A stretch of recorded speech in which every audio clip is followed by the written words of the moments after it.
በገጠራማ አካባቢዎች በመንግስት የጤና ተቋማት ውስጥ መድኃኒት አይገኝም። በከፍተኛ መጠን እየተመረቱ እንደሆኑ የሚነገረው የግብርና ምርቶች መሰረታዊ የምግብ ዋጋ እንዲቀንስ ለምን አላደረገም?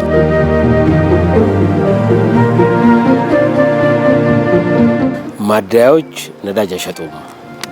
ነዳጅ በጥቁር ገበያ እየተሸጠ ነው።